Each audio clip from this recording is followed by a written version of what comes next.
Good morning once again, Marshall. Thank you so much for joining us. It's a huge pleasure and a true honor to be with you. In particular, after so many years reading your books, seeing your interviews, lectures, and so on. So on behalf of this group, we are very grateful for the huge generosity, and this is the right word, of sharing your precious time with us. And we are above all thrilled to be here with you. We know that you receive many invitations from all over the world, and this only makes us even more grateful for the opportunity of having this conversation with you. Um, so, Now, Marshall, this is a now group. I have Yes. a goal though, and I am devoting my time to this, but I have a goal, and I'm going to be very disappointed if you do not help me achieve my goal. Are we ready? Yes. My Yes. goal is to help you have a little better life. That's it. And if you do not have a little better life, I'm going to be very disappointed in you. Is that perfectly clear? Yes. It's perfect. It's Yes. beautiful. So, Dr. I don't want to Goldsmith, be too strict here, but I have my rules. yes, we fully Mission, accept your rules. mission, Professor Marshall, mission given, mission accomplished. So, Oh, so Marshall, this is a group composed by business and thought leaders of many of Brazil's leading companies and institutions. And under this leadership program, we are debating critical issues every month, not only about professional life, but also about life from a broader perspective. And on top of that, we have special sessions with leading thinkers like yourself, who are, our guides to think better about the subjects and, of course, to act accordingly. And this good. is a very special session and day for us because it's our first event of the year. And we Good. couldn't, of course, have started it in a better way than with you. And you're such a legend that don't need introductions. But for the sake of starting this event in a more formal way, I would like to highlight to all participants that Dr. Marshall Goldsmith is a member of the Thinkers50 Hall of Fame. He is the only Thinkers 50 two-time winner as the world's most influential leadership thinker, not only in the 75 category, right? And he has been recognized for over a decade by many professional organizations and publications as the world's #1 executive coach. Marshall is a #1 New York Times bestselling author. His books have sold over 4 million copies and have been published in 36 languages. And Okay, his New that's York Times, yeah, enough. yeah, yeah. And his New York Times bestsellers are The Timeless, What Got You Here Won't Get You There, How Women's Rise, and this is the Portuguese edition, Como as Mulheres Chegam ao Topo, Triggers, Creating Behaviors That Last and Becoming the Person You Want to Be, and more recently, this deep and beautiful, The Earned Life, Lose Regret, Choose Fulfillment. At age 76, Marshall's mission is to share all that he knows with as many people as he can in multiple languages around the world at no charge. So, Dr. Goldsmith, Marshall, we understand this conversation is part of your noble mission, and that's why I'd like to break protocol here and ask all participants to join me with a round of applause, of a real applause, not a digital one, for you, not only for today, but for your outstanding contributions to the lives of so many people around the world over the years. Thank you so much. Thank you. Yay!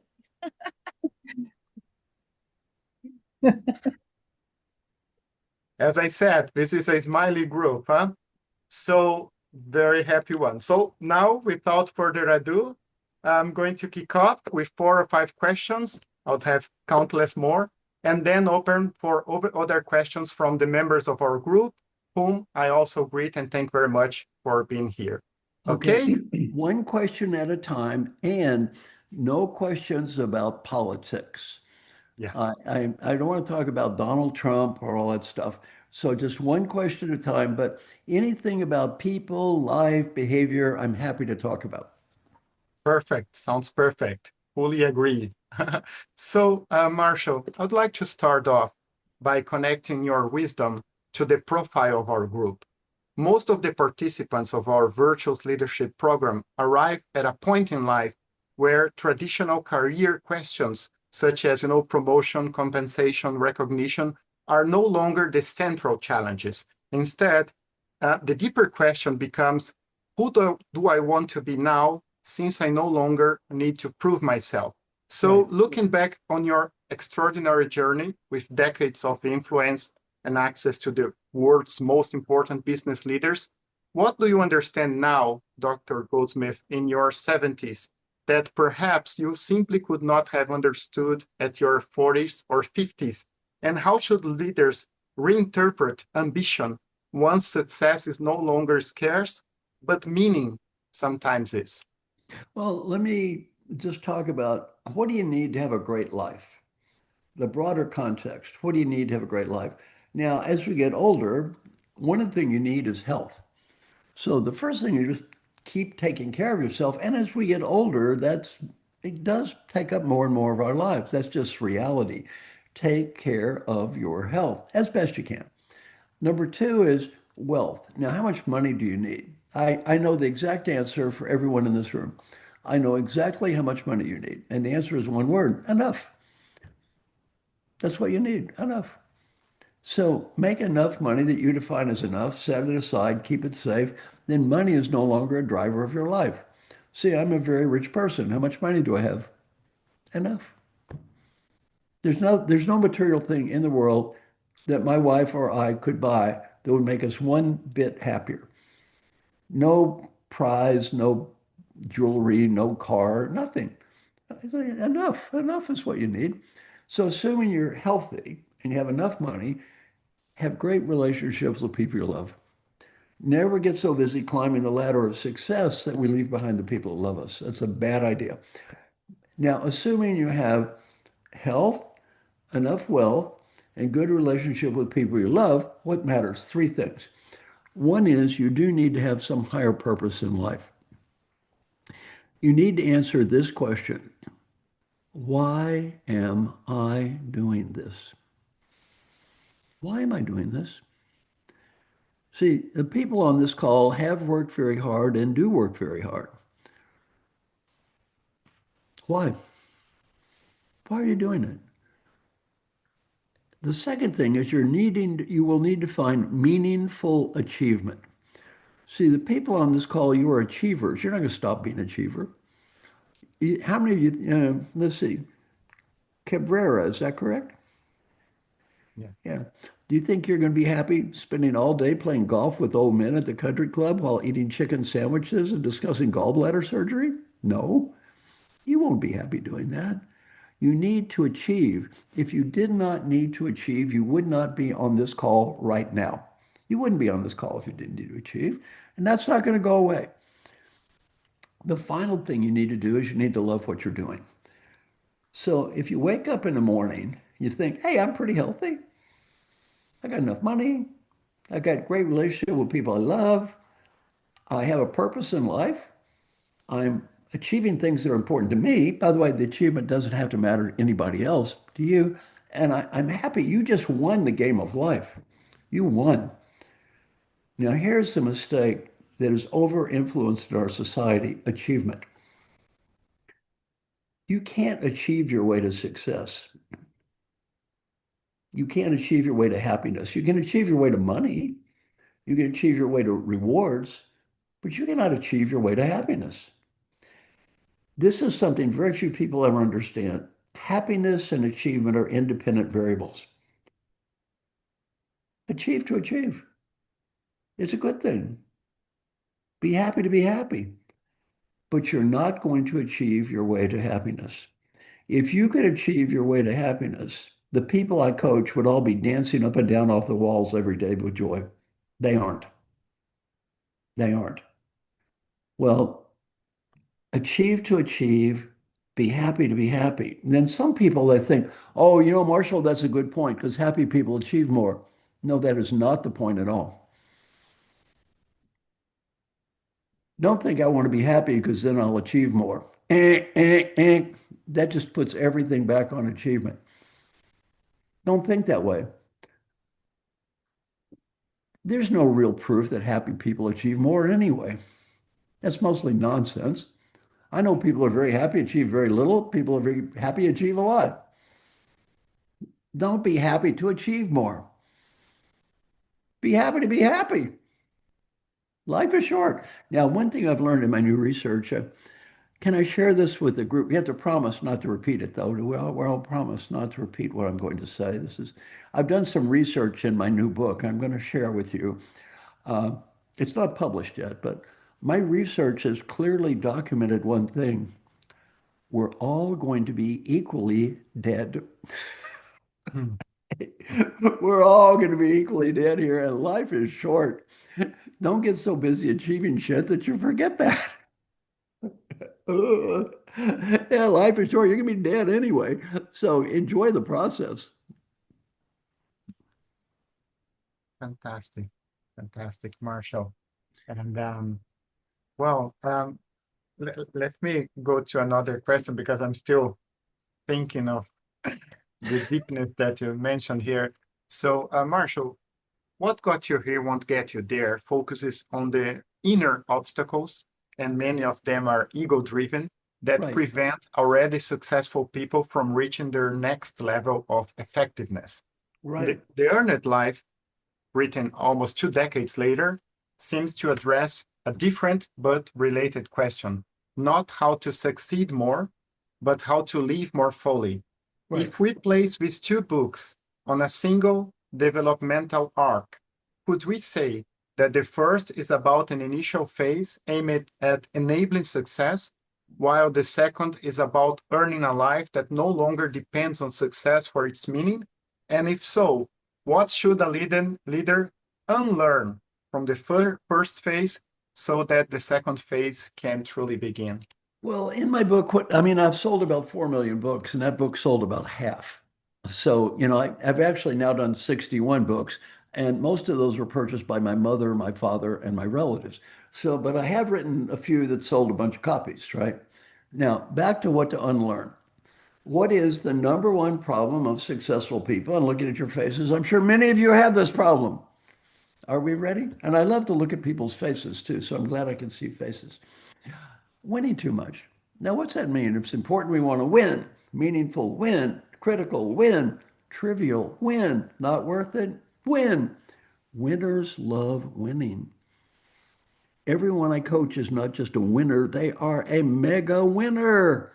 It's hard for winners not to stop winning. Now, I'm going to give you a case study that almost all my clients fail, and I'm going to look around all these nice Zoom calls at your faces and see how many of you may fail this case study. Are we ready?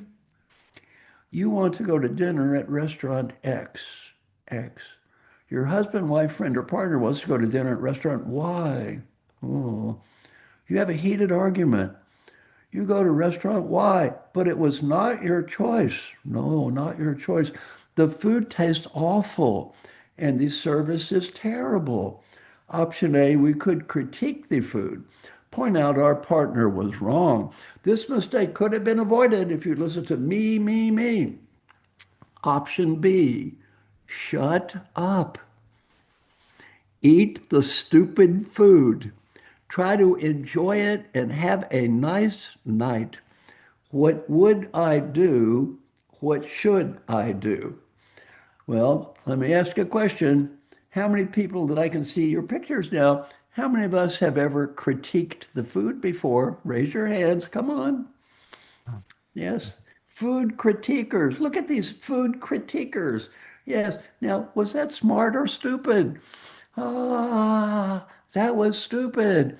I'm going to give you an example now that is even more stupid, and many people on this call have done. Are we ready? Are we ready?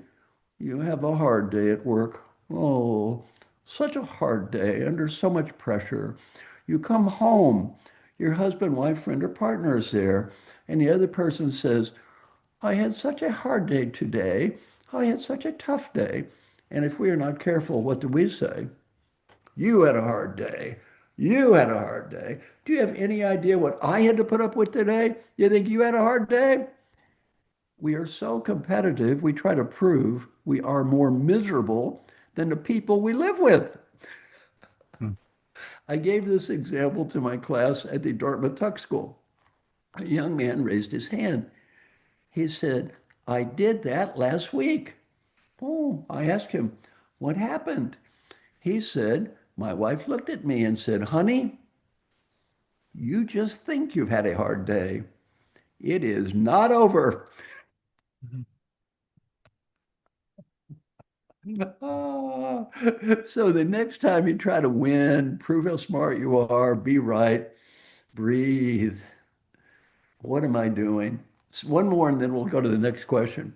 Adding too much value.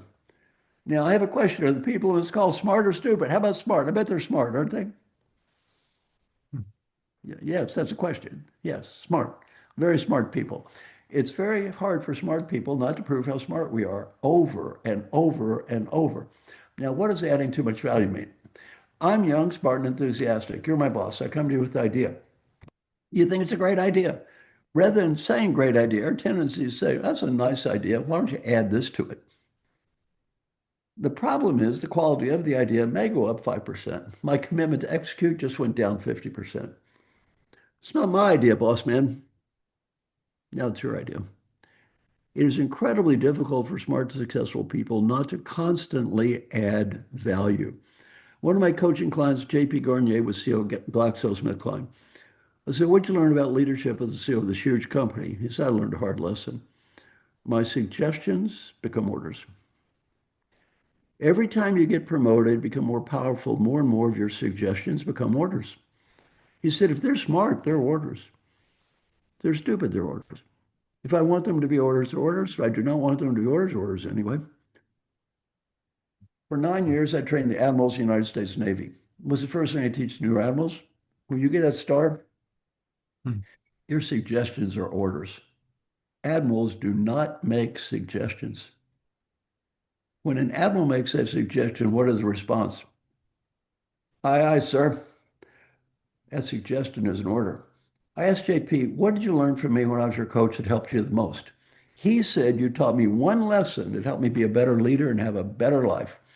If everyone listens and learns nothing from me today but this one lesson, you're going to be a better leader, better coach, have a better life. I said, what was the lesson? Before I speak, breathe. Breathing, breathing, breathing. And ask myself one question. Is it worth it? Is it worth it? How many people on this call have ever tried to prove your husband, wife, or partner wrong on a meaningless and obscure topic and got into a ridiculous, heated argument? How many of us have ever done that before? Yeah, was it worth it? In the past half hour? In the last half hour. Do any of you have teenage kids? Oh, teenage kids. You have some teenage kids? Have some of you? Yeah. Let's see, your name is Anna. Have you ever attempted to prove the teenage child was wrong on a minor or insignificant point? Have you attempted to do this before? Yeah. How'd that work out for you? Let it go. So, everyone, I want you all to look at me. Now, look at the little thing. I want everybody breathe, breathing, breathing, breathing, smiling.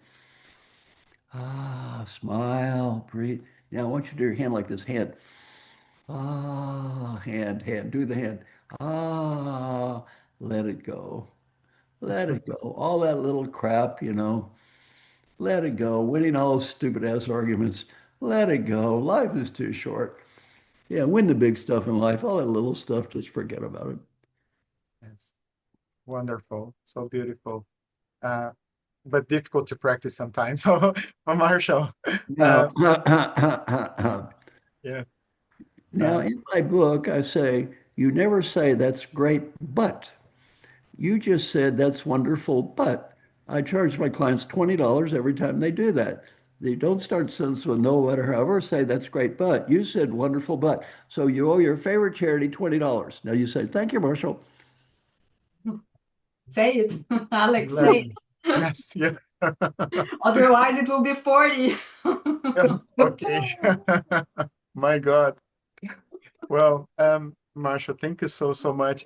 I'm going to ask you just another question, and then I'm going to hand over to Angela, who has just jump into the conversation. Angela is the coordinator of this program along with me. And then we're going to open for the other friends here from the other members of our group. Marshall. So now, before you ask me the next one, I'm going to give coaching for Angela now. I've already given you your coaching. Ready? Angela, you ready for some coaching? Yes, if you think I deserve. Are you ready? Angela, I don't know you. I'm going to make a guess. Do not play poker. Never take up poker. Why? You have a very expressive face. I know. It's a blessing and a curse. Every time I say something that makes you feel guilty, you look guilty. Every time something makes you happy, you look happy. You have a very expressive face. Now, that's not a bad thing or a good thing, but do not become a trial lawyer or do not take up poker. That's why I didn't act as a lawyer. I have I have my BA there, but I didn't act as a lawyer because I couldn't, for as you mentioned rightly. And it's not just my face, my hands. They keep talking with me. Italian ascendancy. Somebody asked me, how do you know all that shit in about 15 seconds? Well, it's 15 seconds and 50 years. All right. Now, what's the next question? Yes. So, Marshall, over the past few years, we have spoken with business leaders who have managed to evolve, to become great leaders, such, for instance, Hubert Joly, that you have coached, of course, and Bob Chapman, the CEO and chairman of Berry Miller. And from these conversations, it became clear that these individuals, they had a sort of a turning point or an inflection point in their lives that made them revisit their concept of success and their personal narrative from one of individual achievement to one of legacy, caring, and contribution. But often these turning points involved a specific event, typically a painful one related to health or personal relationship problems. So my question is, do you believe that a transformational change at the personal level always requires a specific event to serve as a catalyzer? Or have you seen cases of individuals who were able to become great leaders without such kind of trigger, such as simply as a result of their personal reflection? See, I do not think that's an either or question. I think the people you're talking about are exactly right. They've had catalytic events. They have led to change. B, I've coached people who are already fantastic and they got a lot better. So you don't have to have a catalytic event to change. Anybody can change. And by the way, what are we all supposed to do? Sit around and wait for some disaster before we can get better here? Well, if you have to have you have to have some disaster event to get better, well, let's all wait for disasters this week. That's not a good idea. Now, how many people on the room do some form of coaching? We have some coaches on the call? Many coaches, right? I'm going to help all you coaches. Now, the client I coached that improved the most was the client I spent the least amount of time with. Okay. Now, his name's Alan Lally. Alan was the CEO of Ford. I thought of this case study because of your example. Alan was a fantastic leader to start with. So I coach Alan.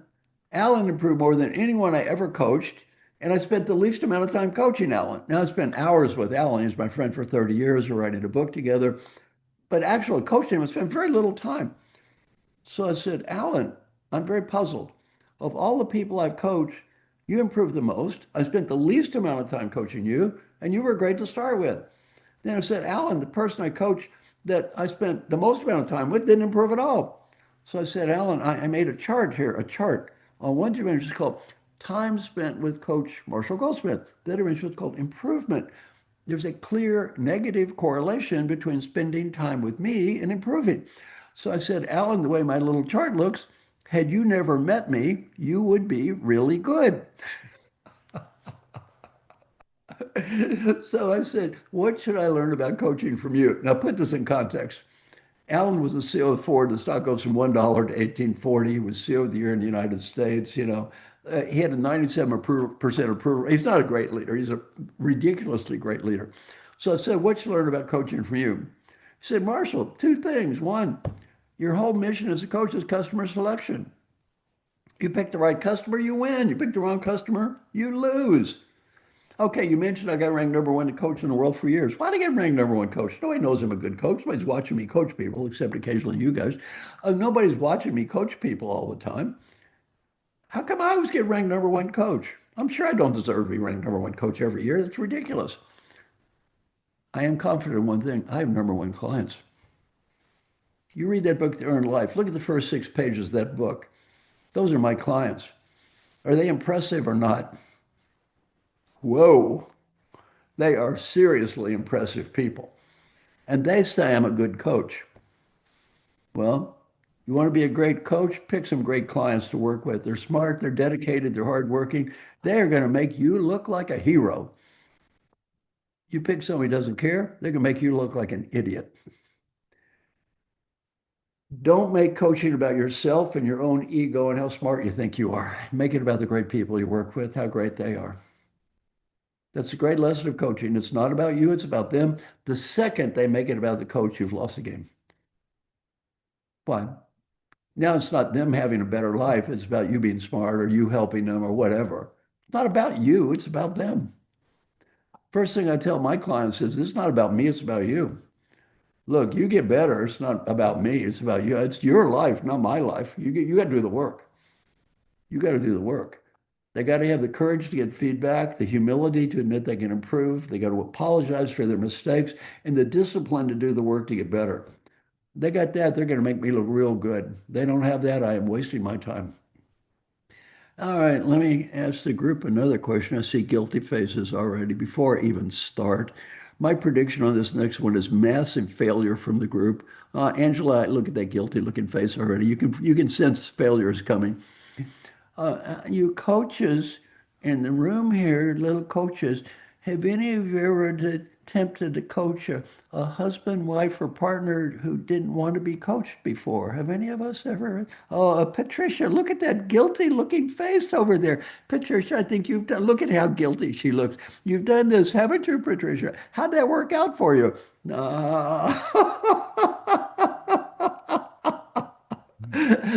Let it go. Oh yeah, yeah. Let's go coach those people. Great is great is the need of the student to learn.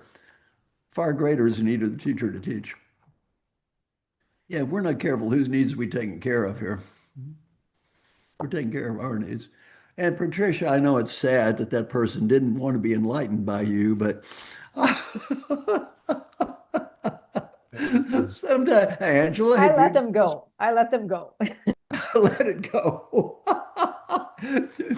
Oh, so one thing I tell women, I ask women, "Would you ever try to coach yeah, the husband that doesn't want to change?" Says constantly, I said, either let it go or let him go. One or the other. Let it go or let him go.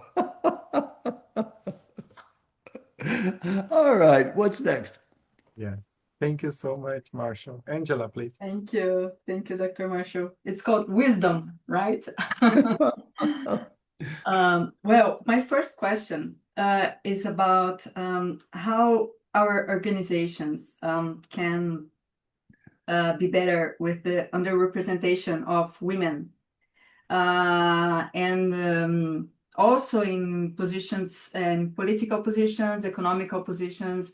How can I heard the word political. no any political power, economical power is political power, but how can we be better in this with this systemic problem? And if my question is, all right, you give me enough to work on here. Don't give me 12 questions at once. All right. okay, I am not going to change the I am let not me going to, Angela, breathing. I'm not going to change the world or the larger society. So, somebody may solve that problem. It will not be me.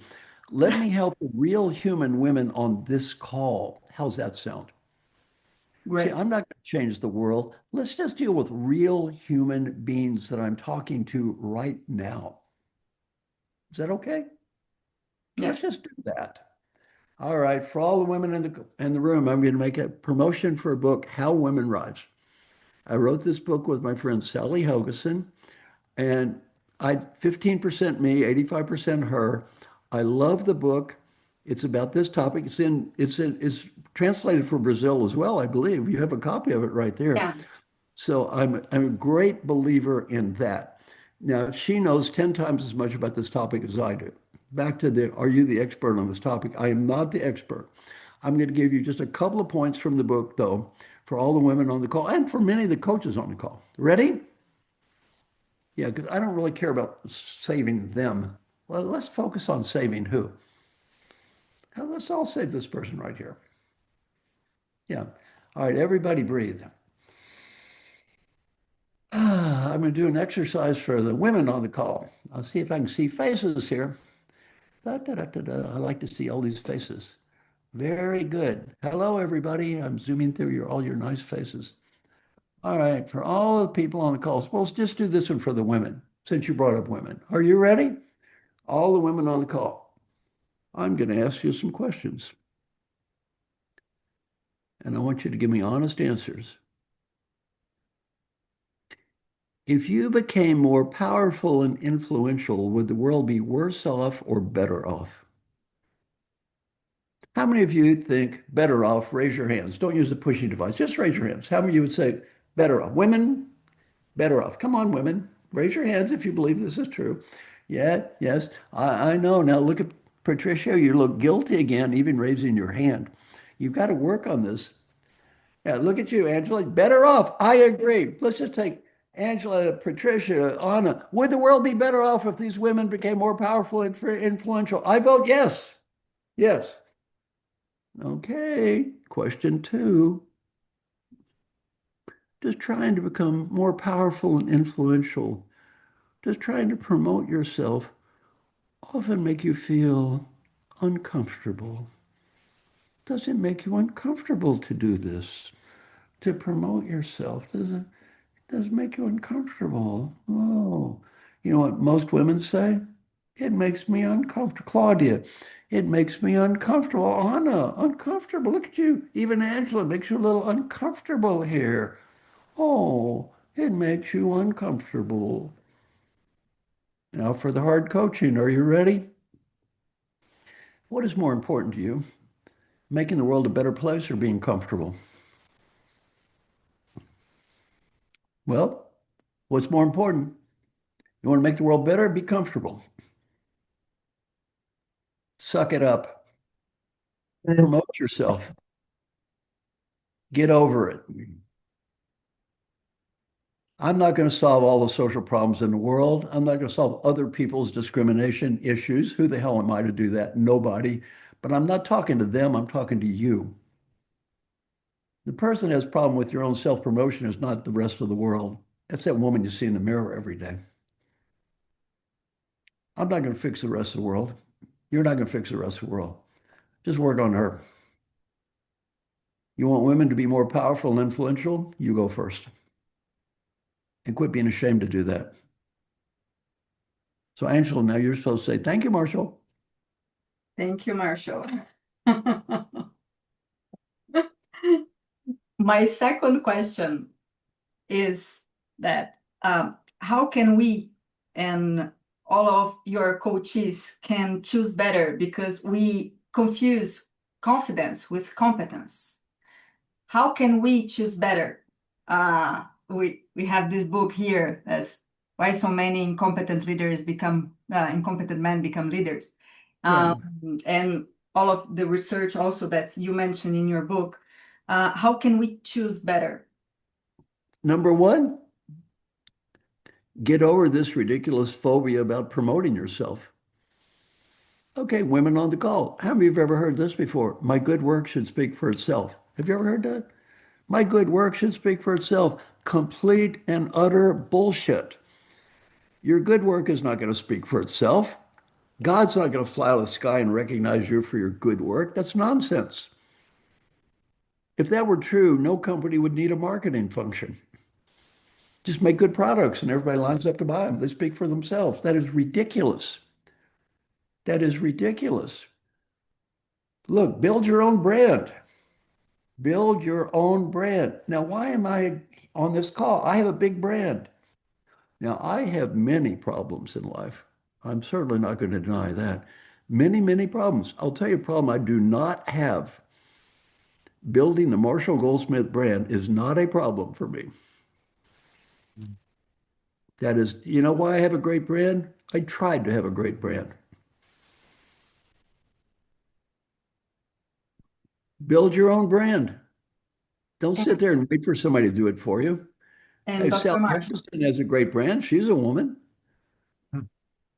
And Dr. Marshall, how can we here in this meeting can avoid being perceived as arrogant instead of just Look, just self-promotion? breathing.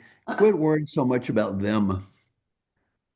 Look, there are some men are assholes. Are you going to change this? No. Am I going to change this? No. Or some going to men see you as arrogant? Yes. Some going to men see you as they're jerks. I am not going to solve the problem of every man who is a jerk on the history of the world on this Zoom call right now. Look, you do what you can do. I'm not going to change the damn world anyway. I'm not changing men or society or all that shit. Maybe somebody is at 77, I don't think, or 76 now. I don't think I'm going to start doing that. Look, what Angela can do is Angela. You change things at your level. You change things that you can change. Forget about what you can't change. Forget about what you're not going to change. There are 27 million things I am not going to change this week. Let it go. Let it go. It is better to help one person in reality than bullshit about the theory of helping the world and help no one. So my advice is I'm not an expert at saving the world. I have no plans on saving the world this week. I'm a little old for that. Angela, there's only one person in this call I want to save who's related to Angela. You know what her name is? Angela. So let's forget about the world for 5 seconds here. Now, is there anything I can do, Angela, to help Angela have a better life?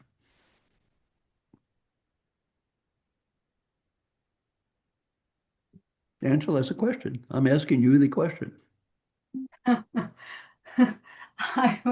I'm a big dreamer, so I want to solve all the problems of the world. Well, fine. Then become the world's expert as write about that. Write a book about it. Go for that. But don't just sit there and talk about it. Have you written about this topic? Yes. Good. Keep building. How about building the Angela brand? Keep doing that. Okay. Build your brand, give it your best shot, and make peace. Now, there's one thing you need to learn to do, though. Don't let it make you unhappy. If you're going to wait for every man in the world to be kind and thoughtful before you're happy, you got a long wait. You got a long wait. So my advice to you is keep trying to change the world in a positive way, but don't let it make you depressed. Don't let it make you angry. Don't let it make you unhappy. Life is too short. Angela, you married, kids? Single? Single, married, kids? Two kids. Two kids. Okay. Angela, I got a question. Do you want your children to be happy? Yes. How important is that to you? Nothing can be more important than that. Nothing can be more important than that. Angela, do you believe in leading by example? Yes. Okay, Mom. Who are your kids going to see be happy every day? What's her name? Mom. Thank you. Thank you. That's pure wisdom. Thank you so much, Marshall. I'm feeling lighter just being here with you and hearing you. Just doing the things under our control and not trying to go beyond. Now, Thank I you think so much. some people have their hands up. Is that correct? Andre, do you Yeah, have? absolutely. Yeah, So Okay, could Andre, you, what is your Professor, question? it's an honor to be here. Google just told me you have over 50 years of experience, professional experience, right? Yep. So my question to you is, what's one piece of advice you gave for years that you no longer believe or would say differently today? How have I changed? I think one thing I've changed is I think differently and I'm just speaking for me. I'm not saying this is better or worse or good. This is not a recommendation to anyone else on the call. You just asked me about me. I just want to help people have a little better life now, Mm. a little better life. I don't expect I'm going to transform the life of everyone on this call. But let's imagine you have a better hour, better few minutes, maybe a better day. That's good. You mentioned, if you look up things on social media, last year on LinkedIn alone, I had 250 million views of my posts. Mm. Let's imagine everybody just had a better minute. That's a lot of minutes. That's a lot of minutes. Maybe I didn't change your life. Maybe it didn't transform as a human being. Maybe it didn't change problems in society. Had a better minute. That's good. My advice to all of you is, look, you help make the world a little better place, be happy. Just be happy with that. You're not going to solve every problem in the world. Just make it better. Make it a little better. Andre, does that make sense? Yeah. Mhm. Thank And I you. have a second question, quick question. Julio's turn. Julio's turn. I don't want you. Julio gets to go next. Okay. Thank you, Julio, please. Marshall. The privilege to be here. Your energy and your joy are truly inspiring.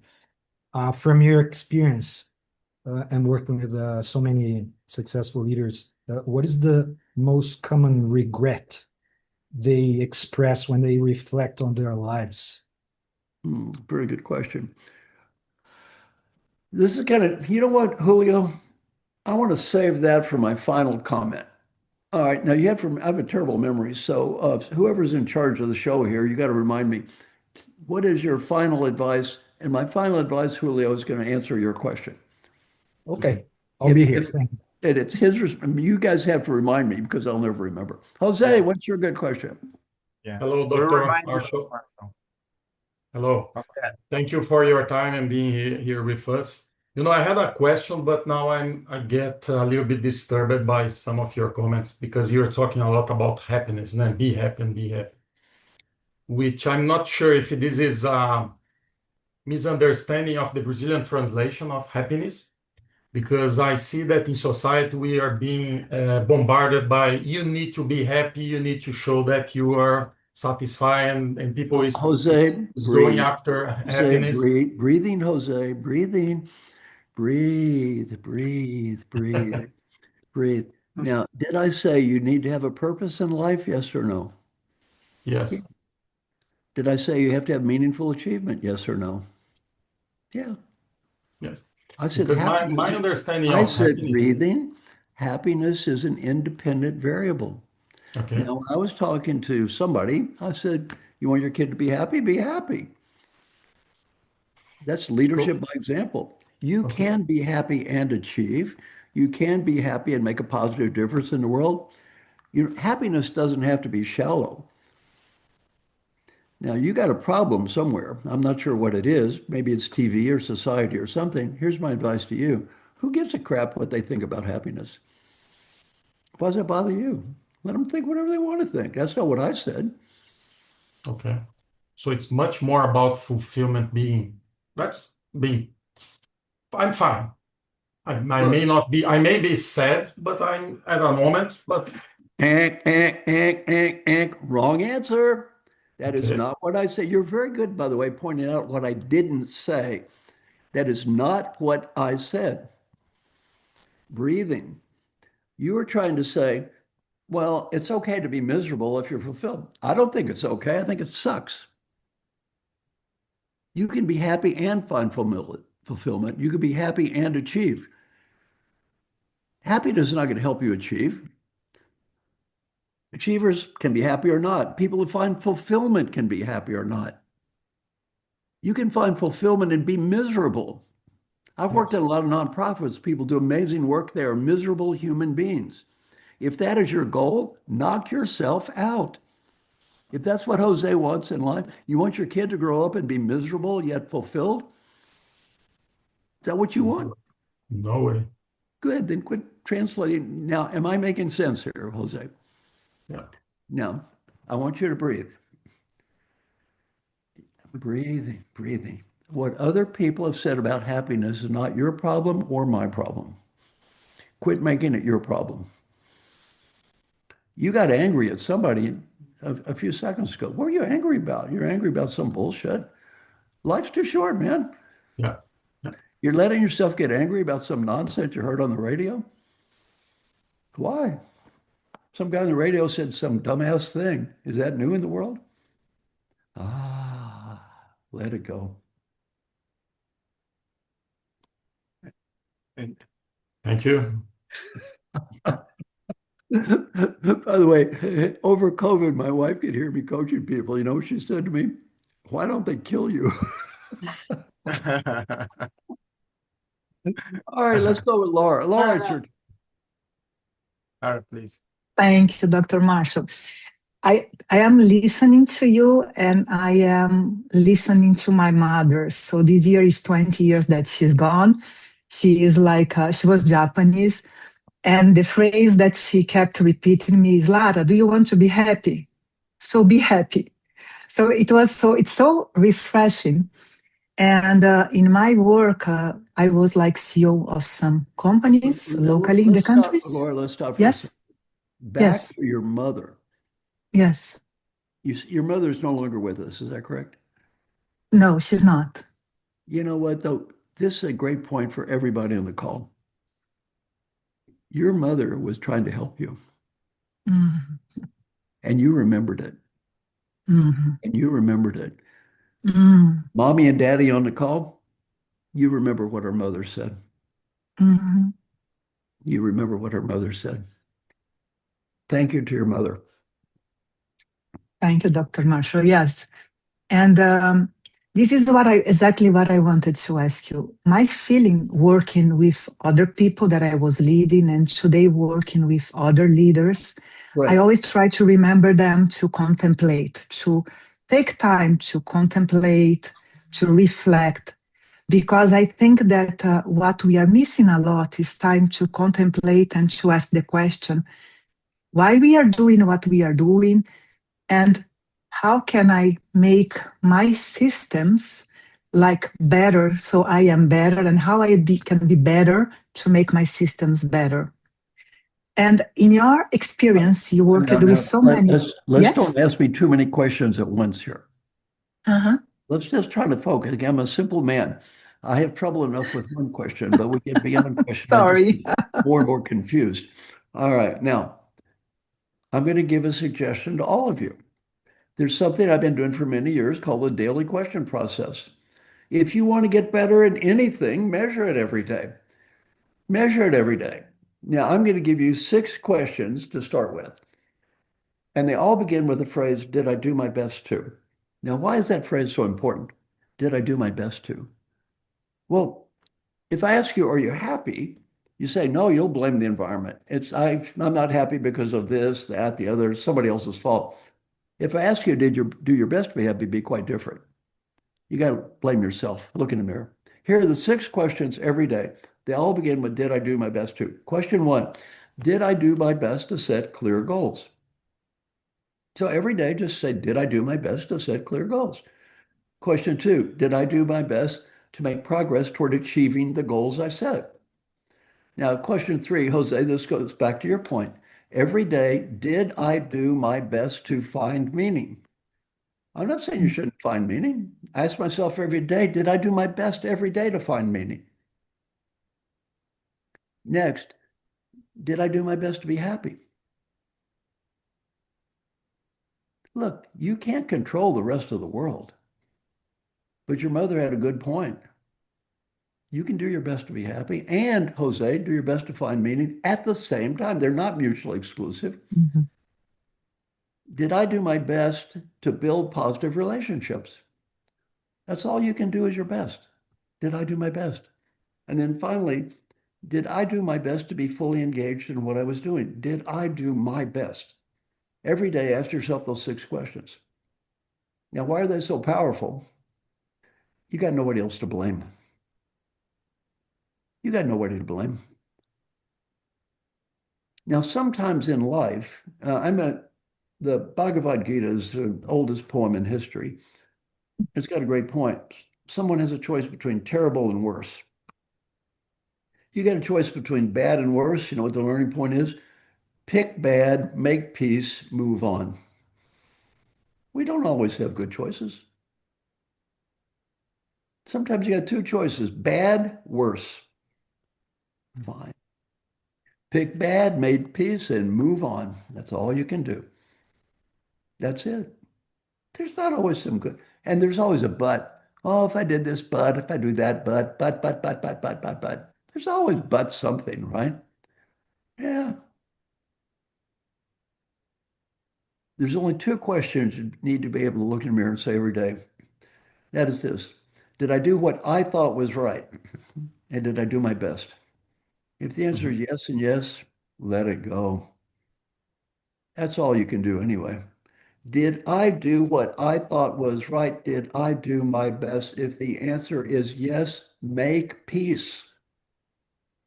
You can't change the rest of the world. You know, you do everything. You know what you can do every day. Laura can do her best. Jose can do his best. Angela, you can do your best. Anna, you can do your best. It's all you can do anyway. Make peace. Make peace. Life is short. Make peace. All right. Marshall, can you Vanya. please take a picture here just to register this very special moment with you? A collective picture. Okay. So I'm going to count to 3, everybody. So 1, 2, 3. And just to check it out, 1, 2, 3. Great. Okay. Great. All right.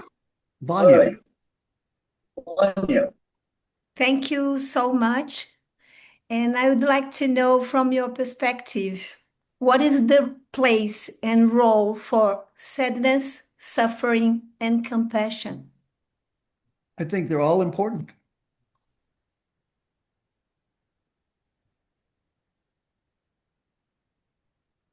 Now, here's the key. Don't make compassion a function of achievement. Some people say, I need to have more compassion because I'll achieve more. Don't do that. Have compassion to have compassion. Now, let me tell you something about compassion and empathy. Would you say you have a lot of empathy? I'm asking you a question, Vanya. Empathy. You look like a person with a lot of empathy. Yes. Good and bad. Yes. One of my coaching clients, St. Jude's Children's Hospital, I coach the CEO.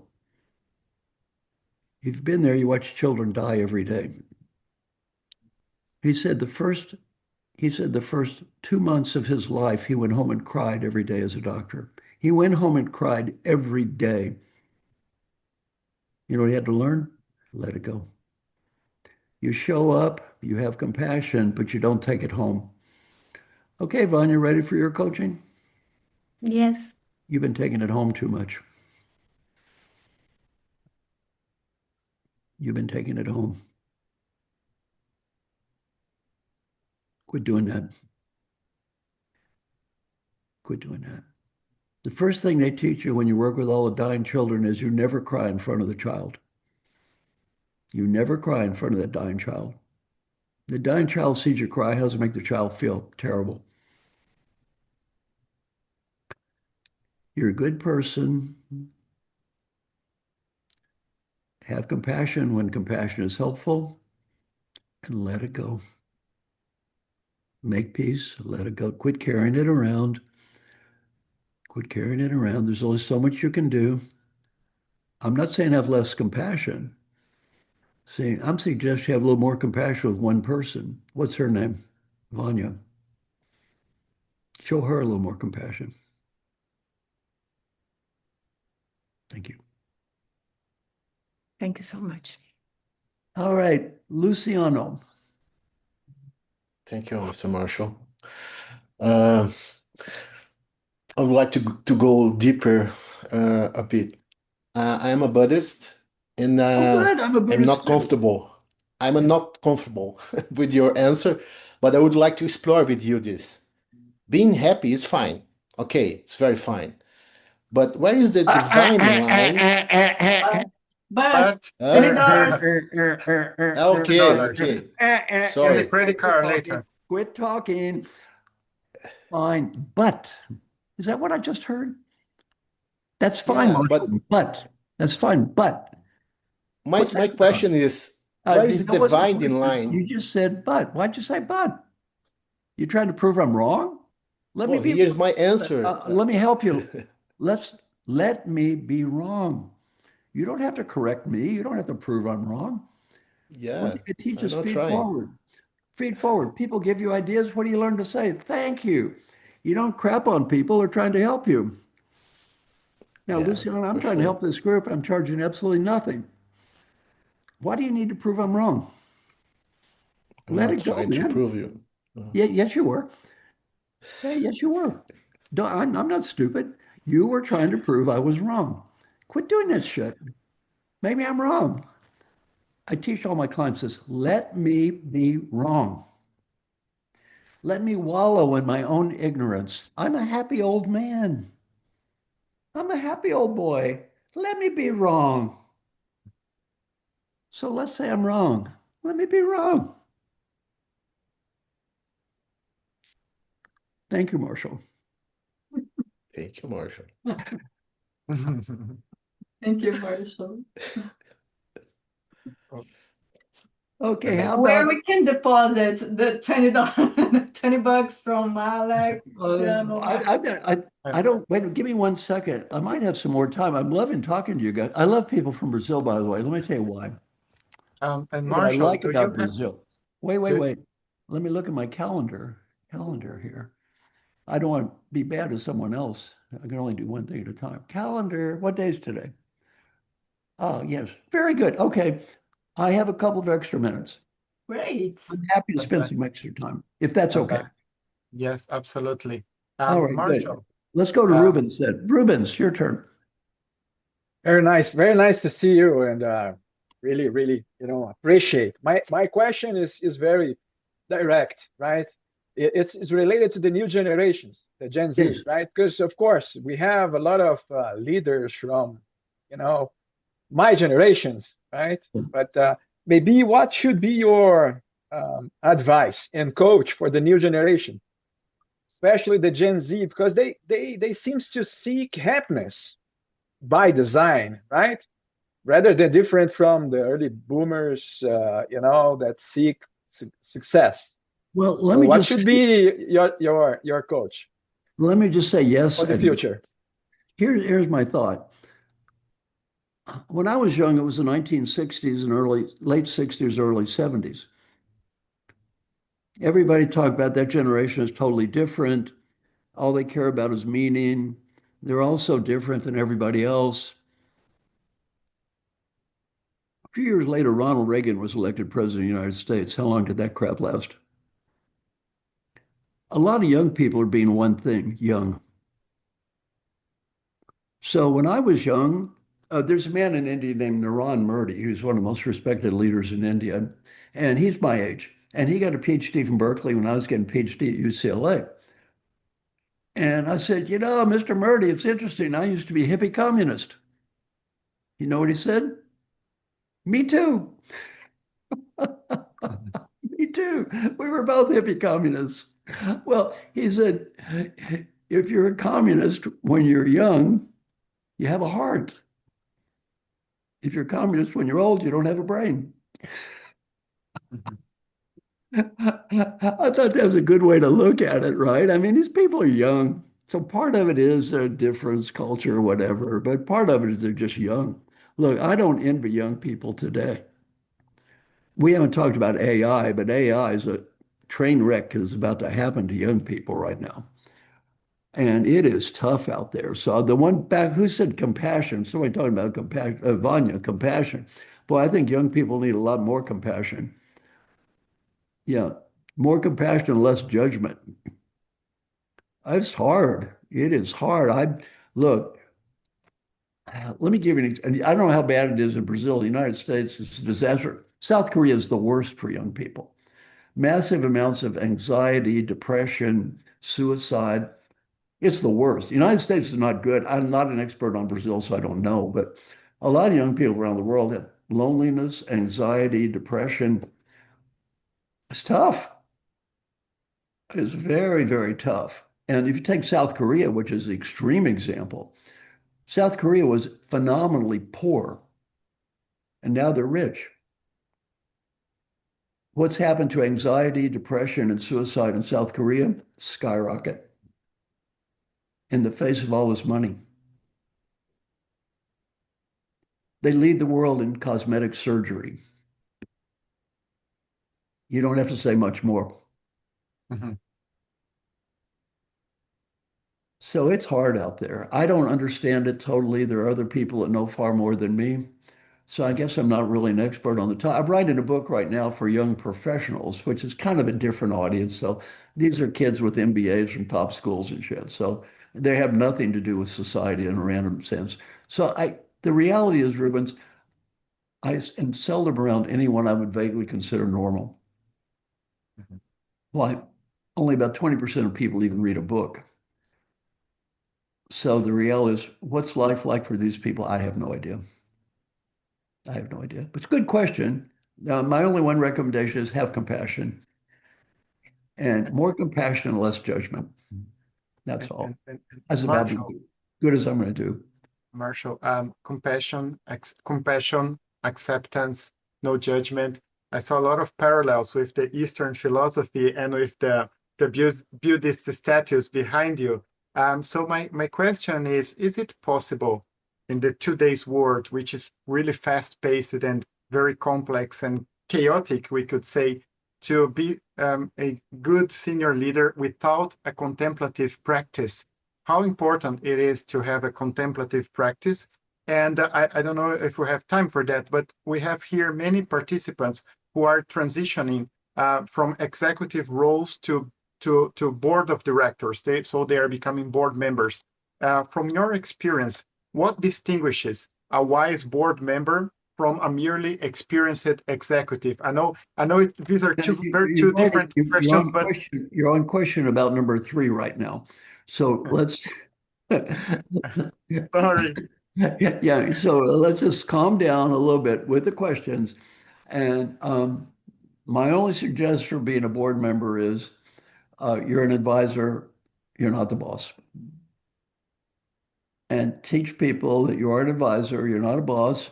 One thing I teach is feed forward. Now, feed forward, Luciano, I was talking to you about feed forward. What do I teach everybody? You ask for ideas, you listen and say thank you. You don't put down the ideas. You just listen and say thank you. Well, board members, they need to learn that. It's not their show. And encourage the CEO, look, I'm going to give you ideas. Say thank you. In feed forward, you ask for ideas, you listen, and you say thank you. You don't judge the ideas. But they are winners.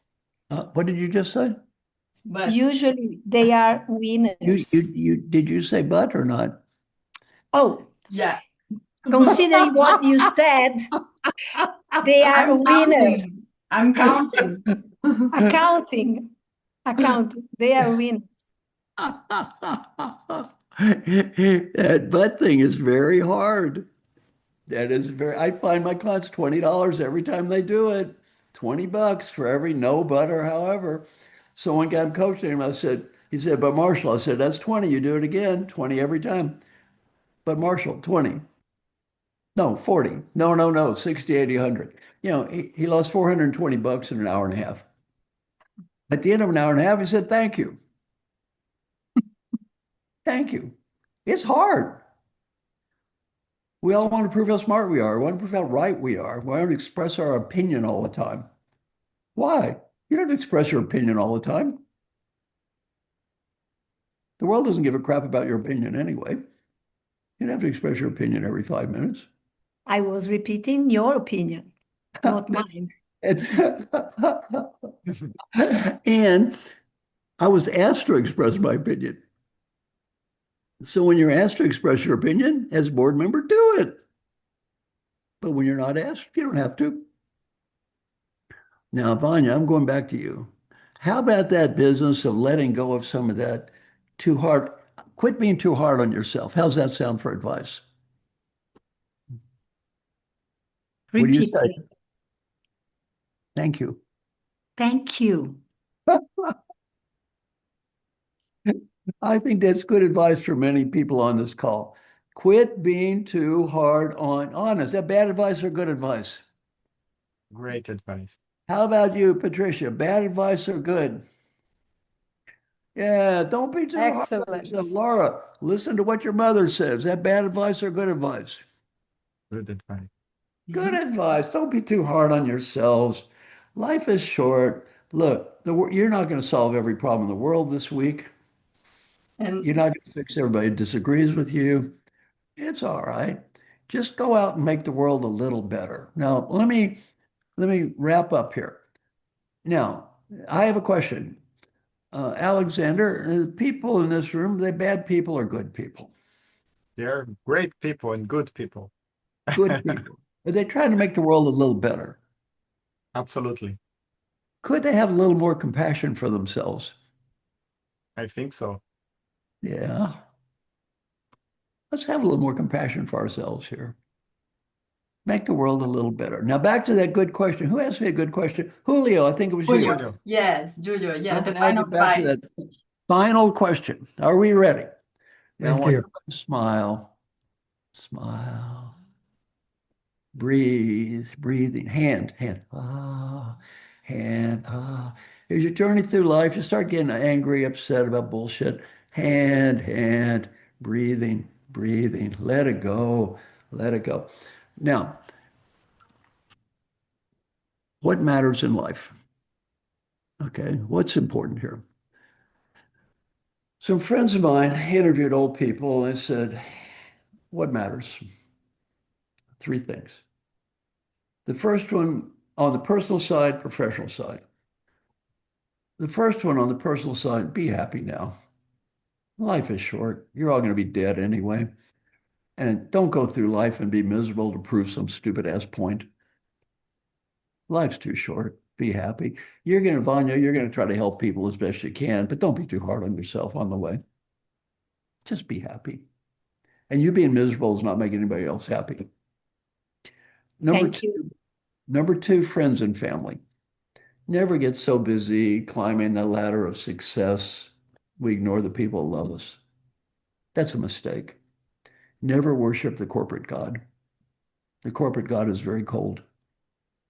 All those numbers you make this year don't matter. Next year, they got more numbers. It's never going to stop. Friends and family. And also the final one is, you have a dream, go for it. Oh, Angela, you want to do something? Go for it. Nobody's stopping you. Go for it. Old people, just do it. Business advice isn't much different. Number one, life is short. Enjoy what you're doing. If you do not enjoy what you're doing in your career, get the hell out as soon as humanly possible. If you're not enjoying where you are, just get the hell out. Now, I'm not naive. Sometimes you got to get the money. You got to make the money. You got to make the money. It's okay. But get the hell out as soon as you can. Life is too short to have some asshole beat you over the head and be miserable, right? And even if you got to go back to school, it almost doesn't matter what you have to do to get out. Long-term, short-term, just get out. And again, the next one is people. Do whatever you can do to help people. The main reason to help people has nothing to do with money or status or getting ahead. And don't make it about money or status and getting ahead. The main reason to help people has nothing to do with that stuff. The main reason to help people is much deeper than that. The 95-year-old you facing death will be proud that you did. Disappointed if you don't. Imagine you're 95, you're about to die. What advice would you have? What advice would you have? Be happy, people. Do that. That old person facing death, we're going to be proud of. You don't have to impress anybody else. You're 95 years old looking at death. That's the only person you have to impress. You impress that person, you won. That person says you did a good job. Guess what? You did a great job. That person says you screwed up. You screwed up. There's only one person you're ever going to have to impress. That's that old person facing death. That's it.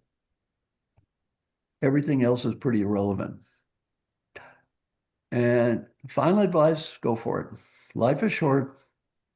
We regret the risks we regret the risk we fail to take more than the risks we take and fail. And finally, look, it's my honor to talk to all of you. I always like people from Brazil. Now, why do I like people from Brazil? You know why? Because at least you have some heart. You have some warmth. You have some emotion. You don't act like a damn corporate robot all the time.